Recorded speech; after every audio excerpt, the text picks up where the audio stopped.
to The Clear Perspective. It is Alison Lacusier here, and I'm so honored to have my special guest, Shawn Peers, here today with us. And we just want to welcome you. You are my fellow Canadian friend. So how is your day going so far? We're enjoying great weather here in Ottawa, Canada, so it's all good from that perspective. How about you?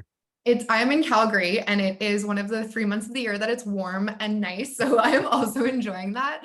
And so I really want to introduce you and, share how we met. I always like to share with my audience how we met because I always think it's kind of a fun story. And so I'm going to just introduce you so my audience can know who you are. And then we're going to dive into a meaty topic of the vision that you have for your practice and how to actually overcome your fear to achieve that vision. So Shawn was a lawyer, is a lawyer, but he possesses both master's in law as well as a master's in business administration, an educational combination that is unique to the field of dental consultants. This combination allows him to view the business structure behind the daily operations and make sure his clients have established their practice using the best and most efficient frameworks possible. He has a passion for helping dentists and their teams work past the fear that can be so present in dental office while encouraging all team members to channel their own leadership voice in a way that leads to greater care for the patient and fulfillment of the entire team. Shawn, you speak my language and everything that you do, and I'm just so excited for this conversation today. I'm really happy to be here. Very thrilled to get to connect with you again. If we speak the same language, that certainly explains why we hit it off down in Nashville. Exactly. So I was judging the Dentistry's Got Talent competition in Nashville at the Dental Festival, and Shawn was one of the final contestants that I had to judge, and it was so hard because Shawn is an extremely talented and very dynamic speaker, and it was just such a joy to get to witness your craft on stage, and just like your stories gave me goosebumps. So it was so fun to be able to, be the judge in that competition, witness your greatness on stage, and just get to know you. And so we actually ended up singing happy birthday for his daughter, my team and I, when we were in Nashville. I got to meet her today, but we kicked it off right away. I feel like all Canadians kind of just like have a secret, like we have a bond. It's a connection. Yeah, exactly. It even goes beyond hockey. What can I say? Absolutely. Absolutely. We bond over like cold weather and hockey and being nice. I love it, but I want to dive right in because this is a topic that I love. I love talking about this, but I think it's kind of a funny topic when it comes to the practice's vision. And I'm sure that you've heard this before where, a vision for the practice can be something that is a little bit fluffy, or, we make this vision for our practices, but then nothing really changes or happens. And so, for anyone that's out there thinking like, okay, I've made a vision, nothing happened, nothing really changed because I made a vision. I've seen it I went to a conference and I learned about what my vision would be, but nothing's changed or happened in my practice, even after creating that vision. What would you say to that person? Well, the first thing I would say is don't be afraid of fluffy. Okay. Fluffy often, it's sort of a negative sounding term, but what it really does though, is it's a way that gets to our emotional connection. And I think the idea behind a vision statement to really resonate with not just with you on an emotional level, but also with your entire team on an emotional level is nothing to shy away from. So if you're thinking, that, gee, a vision statement, it all sounds like it's just this fluff, that's okay. It's what you do with the fluff that then becomes vital. So don't shy away from it. And you're right. I think a lot of dentists have maybe sort of tried the idea about creating a vision statement. It wasn't something that they did when they first got out of dental school. They didn't really know too much about it. And they maybe attended some practice management seminar. Maybe it was at the Pacific Dental Conference or one of the big, the Chicago Midwinter or something along those lines. And somebody told them, it was this real practice management guru, that they had to start with a vision statement. So they went back to their office and maybe they did it themselves, which I don't recommend, or maybe they involved their team, which I do recommend, and they created a vision statement. And everyone gets excited about it and they come up with something that just sounds brilliant. It's excellent. It looks beautiful. It reads it's poetry in motion. And they mount it in this beautiful framed picture on the wall and everyone sees it, and then nothing changes. So when you talk to them about the importance again of making a vision statement, they kind of roll their eyes and say, yeah, did that, and nothing changed. And I get that, because that's step one. That step, change is always changing. It's always Yeah, evolving. It's always there. So you don't stop when you've taken the first step. Now you've got to actually bring that vision to life. I love Okay. that. Yeah. You know Before all you, about that. before you go to the next step, like I love that you said like fluffy is okay, because I think sometimes when we're in business, we feel that we need to be very like, to the point, very like straight to like the systems, the processes, the structure, and that's all very important. But like when it comes to the vision, why do you feel that the vision is so important to everything else that happens? Because it speaks to people on an emotional level. It creates the emotional connection to the office. It takes the team from feeling that they don't just come to a job every day. Mm, They come to a place where they get to make a difference. They come to a place where they can feel that they contribute, that they feel their contribution is recognized and valued if you do the things that bring it to life. So creating fluffy, mhm. emotionally appealing vision statements, not a bad thing. Yeah, I love that. And we know, like, when we look at behavior change, when we look at the way that people show up every single day, what we think creates how we feel, and how we feel creates what we do. And so we can't let go of that emotional connection and that emotional perspective in dentistry or in business at all, because we know that our emotions really drive a lot of the things that we do and the way that we feel in the day to day. And the team members that are going to be bought into that vision and feel like they're coming to change lives rather than just come to a job and clock in and clock out, those are going to be your key performers, and they're going to stay in your practice because they love their job. So I love. 100%. 100%. And you touched upon the idea that people can be a little bit reluctant to go with something fluffy because they're so focused on the business systems and making sure that those things are put in place, and measuring key performance indicators and all these hard data facts. And of course, you add to that, you're dealing with dentistry, so we're dealing with science. So again, not necessarily the most emotional of topics at the best of times, but there's plenty of room for that. And in fact, that stuff still becomes incredibly important in the manner in which you bring those vision statements to life. Yes, I love that. So we've got our vision. We were like, okay, Shawn, I got it. I'm gonna go back and make a vision. I'm gonna connect to the fluffy, the emotional, really why we're here. And as a dentist, I make my vision and then we put it on the wall.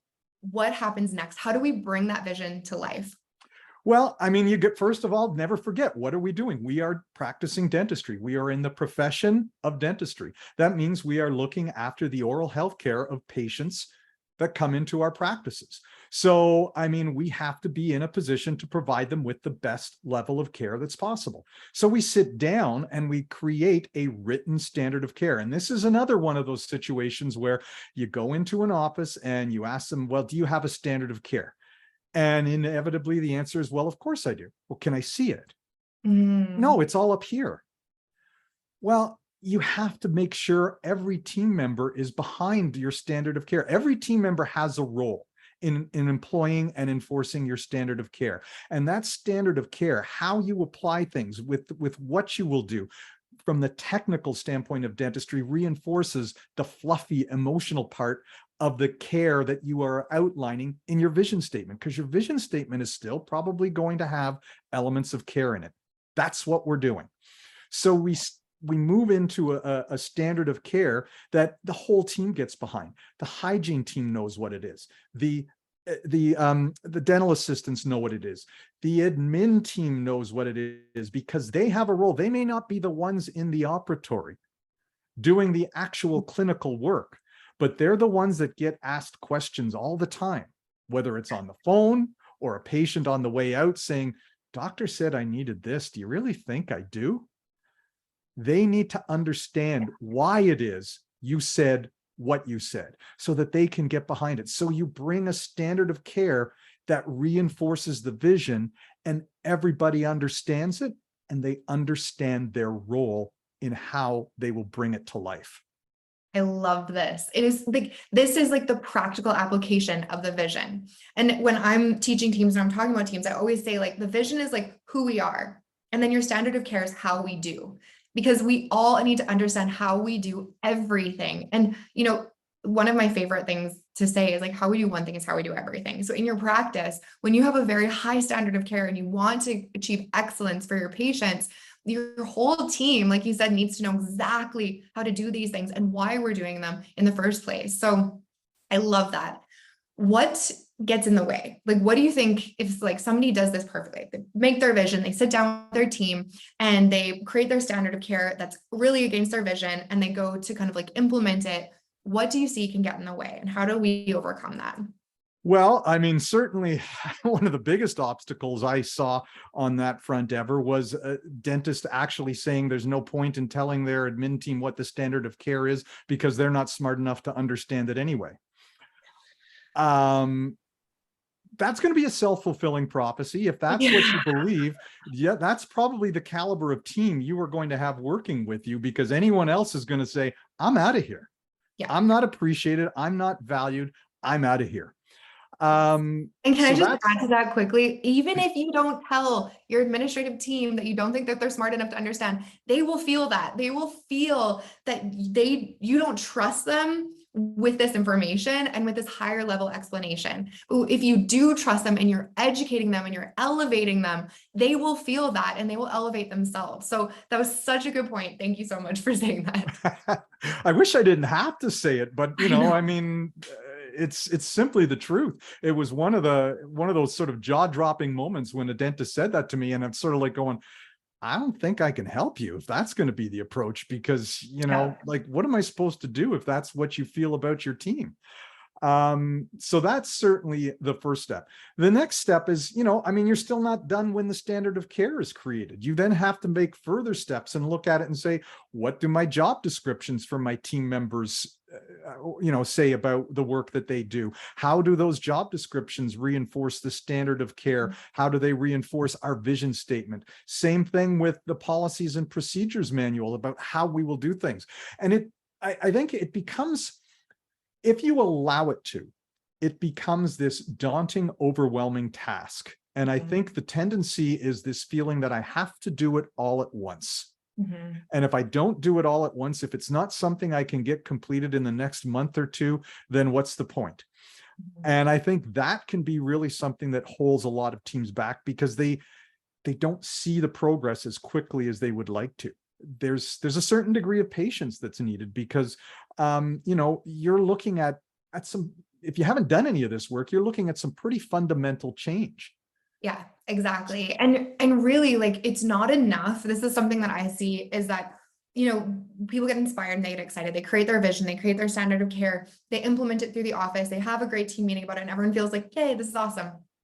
But the reality is that your vision and your standard of care is a drumbeat, and it happens every single day. And it is so repetitive and consistent, but it has to be every single day. Everything that we do, every way that we do it, it goes back to the vision. And that takes a habit.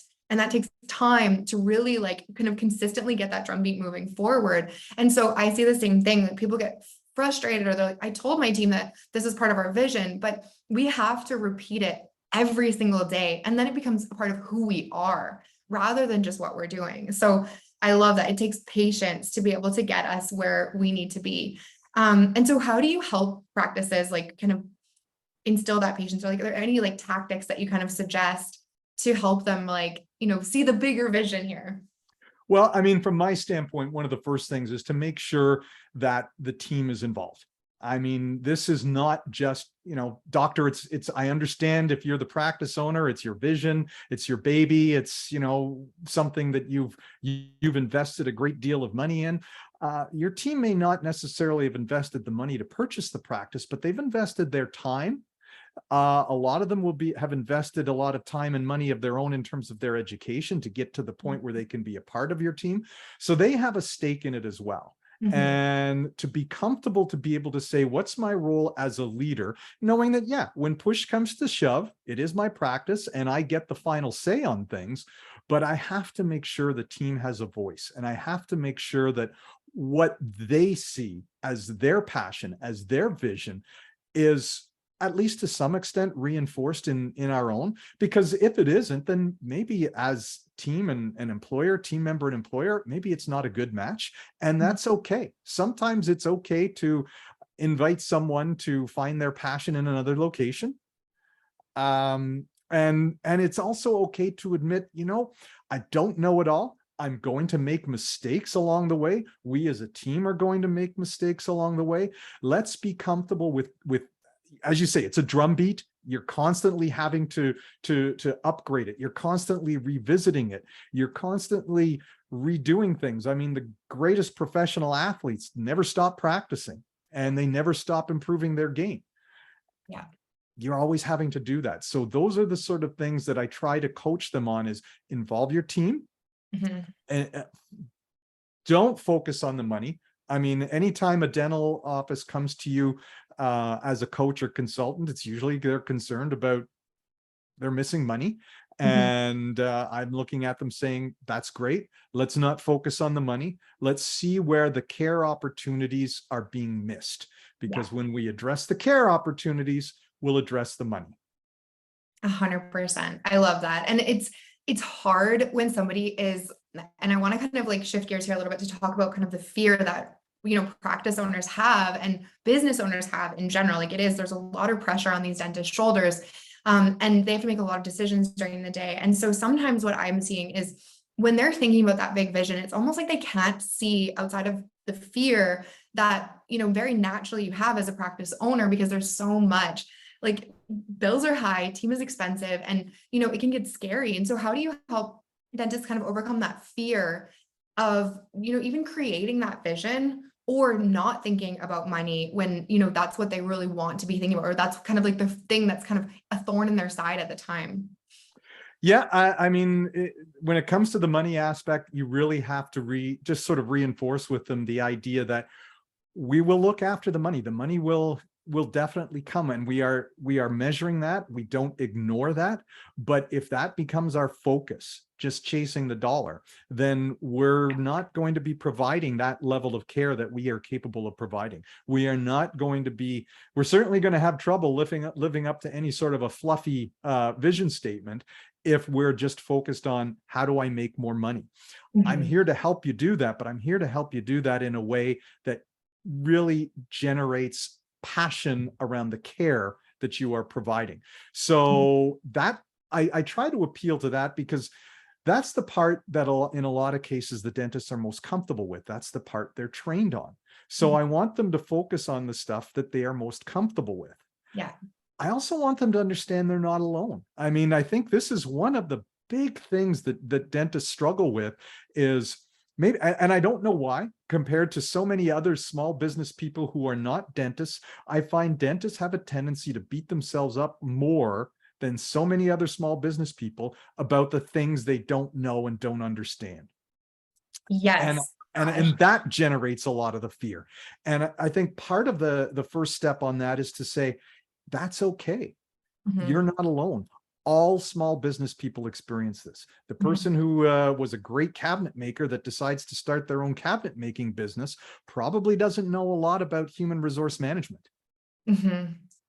Yeah, it's 100% true. And I have a theory on this, and you can tell me if this is like, if you think this is right. But I think that very often when dentists go through dental school, they're trained to look for tiny problems in small spaces. And the only standard that you can have for the care of fixing that 3-7 occlusal is perfection.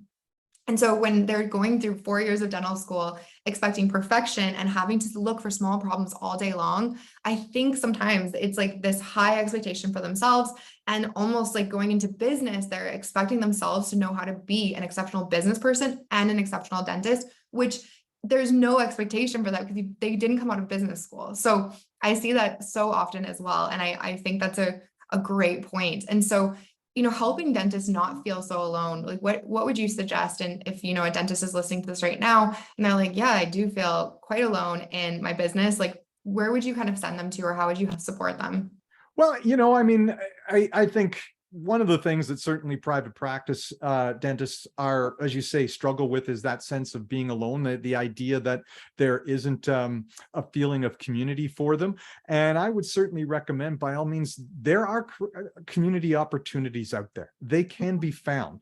You have to take the time to locate them, whether it's your study clubs. You can find somebody at a local study club where, even if the focus of the study club is clinical, the connections that you can make, and maybe get someone who can give you a little bit of mentoring type advice as a business person.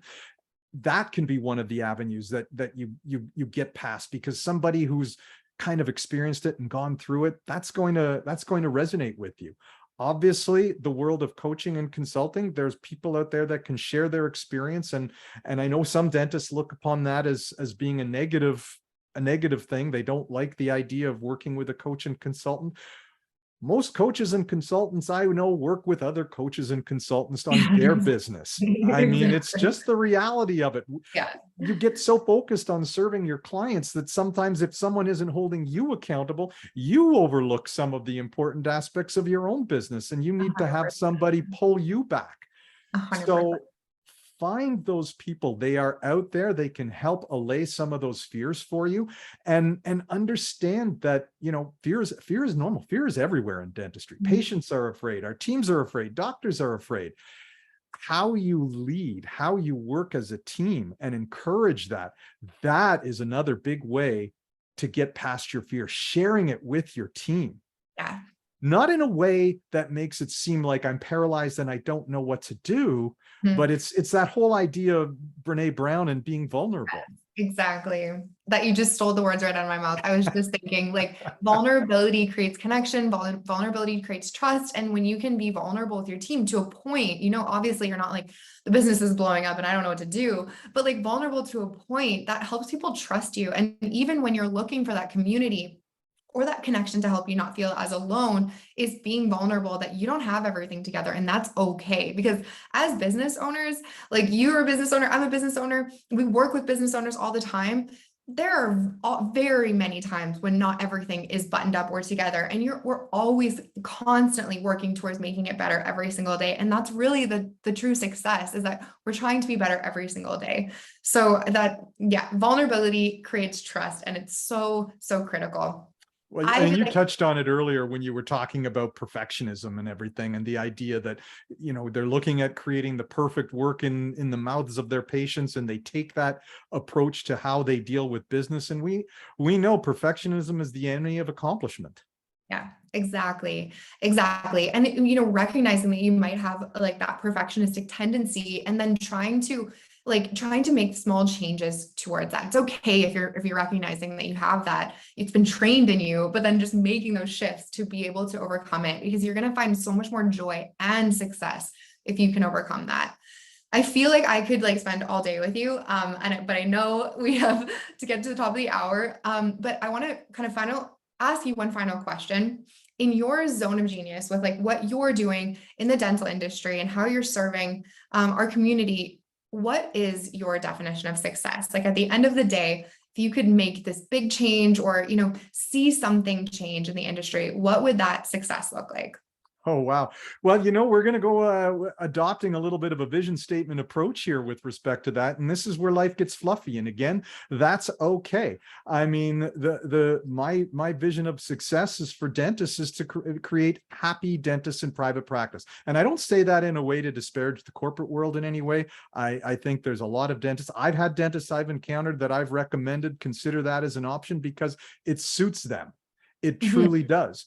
I think there's a lot of dentists out there that would prefer to be in private practice. They just don't know how to do it right, and they struggle with that. And my success on that is to see a community of dentists that are happy in the world of private practice. I just got goosebumps. I love that so much. And I agree with you. I think that's amazing. And so how can people get in touch with you? If this message resonated and they want to talk to you, find out how you can help them, achieve that goal. How can they get in touch with you? Well, I mean, they can certainly start with finding me at www.dentalpeers.ca. Peers is spelled Peers. They can email me at a couple of email addresses. I can give them the choice of either my personal one at shawnpeers@rogers.com or Shawn@dentalpeers.ca. And they can call or text me at 613-867-8502. I'm open to any of them, and I'm happy to answer any questions and help them out in any way that they can. I love it. Thank you so much for your time today.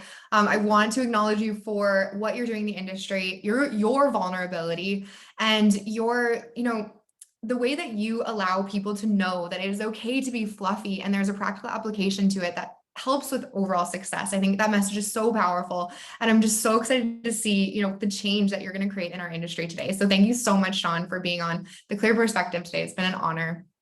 Well, it's been great to be here and great to see your face again after Nashville. I've missed seeing that smile. Thank you. Thank you so much. I will see you guys all soon. Give us a like and a share if this resonates, and we will see you next week on The Clear Perspective.